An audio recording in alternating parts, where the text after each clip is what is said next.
Technologie futuriste d'1 milliard de dollars rendue possible par SpaceX. J'ai été invité pour découvrir leur plan de lancement de milliers de vaisseaux spatiaux vers Mars, pour faire de l'humanité une espèce multiplanétaire.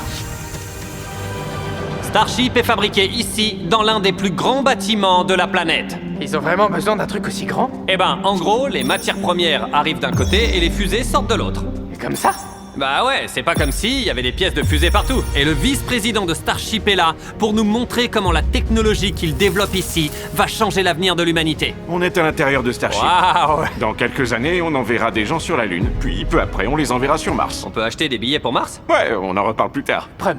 Et vous voulez envoyer des milliers de fusées Starship à la fois? Ouais, c'est ça, des milliers. Et chaque fusée pourrait transporter 100 personnes. Ouais. Ah, trop cool.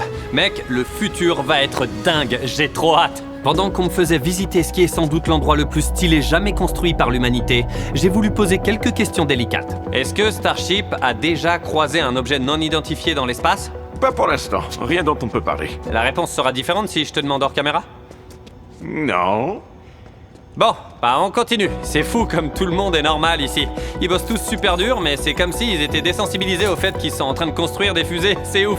Vous vous rendez compte que vous bossez sur une fusée? Ouais, C'est pas dingue quand même? ouais, c'est vrai. Je m'inquiéterais s'ils s'en rendaient pas compte. Et les fusées que ces deux-là construisent sont des Starship entièrement réutilisables. Quand elles rentrent dans l'atmosphère terrestre, elles supportent des températures plus chaudes que la lave en fusion. Alors l'équipe de SpaceX a conçu un système de bouclier thermique sur mesure.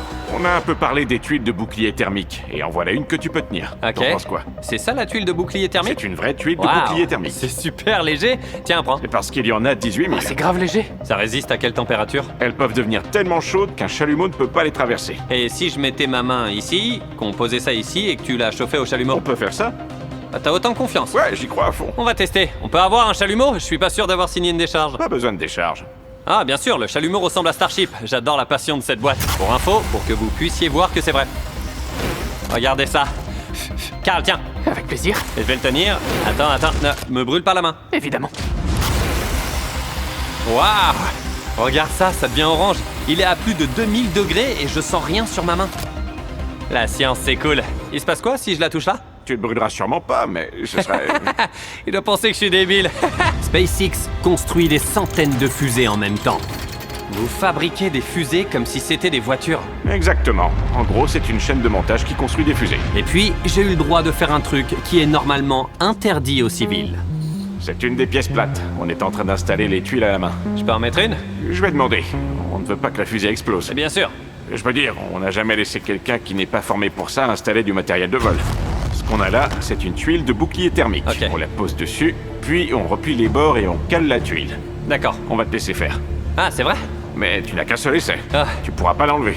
Ah. Alors, si tu rates, il faudra qu'on la détruise pour la retirer. Sérieux? Ouais, mais pas de pression, On hein. dirait qu'il y a beaucoup Bon, de pression. bah, là, c'est quand même. parti. Je suis ingénieur spatial. Ouais, elle volera dans l'espace si tu fais ça comme il faut. Et si tu te rates, Faudra ce l'enlever. sera pas génial. C'est bon C'est pas vraiment... Non, comme pas ça. comme ça. C'est peut-être pour ça qu'il faut faire des études. Maintenant, tu l'enfonces. Comme ça. Et voilà. Essayez. Ok. T'as réussi. Maintenant, je vais signer le carreau. MB pour MrBeast. Si pour une raison quelconque, cette tuile fait exploser la fusée, tout ce que vous regardez en ce moment, c'est de l'IA. C'est pas réel, personne peut prouver que c'est réel. Bah, je suis témoin oculaire. Toi aussi, t'es en IA. Au cas où ça exploserait. Aussi énorme que soit cette usine de fusée d'1 milliard de dollars, elle est toujours pas assez grande pour la dernière étape de la construction des Starships. Ça, c'est la taille du Starship, une fois que tout ce qu'on vous a montré est entièrement assemblé.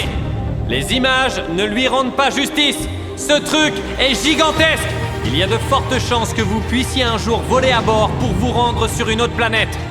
C'est une dinguerie. À la fin de notre visite de Starbase, ils nous ont emmenés voir tous les autres Starships qui attendaient de partir dans l'espace autour du campus Starbase. Les réseaux sociaux et les infos peuvent donner une image super négative et sombre de l'avenir. Mais franchement, ce que j'ai vu dans cette vidéo m'a redonné espoir. Des avancées incroyables de la biotechnologie pour donner une nouvelle chance aux personnes à mobilité réduite, aux voitures qui volent littéralement dans les airs, qui redéfinissent notre façon de nous déplacer dans le monde, en passant par la technologie de l'ADN qui pourra sauver les animaux de la souffrance mais également de l'extinction, par l'apprentissage de la vie sur d'autres planètes et les moyens de s'y rendre, emmenant l'humanité au-delà des frontières terrestres vers des mondes que nous pensions autrefois inaccessibles.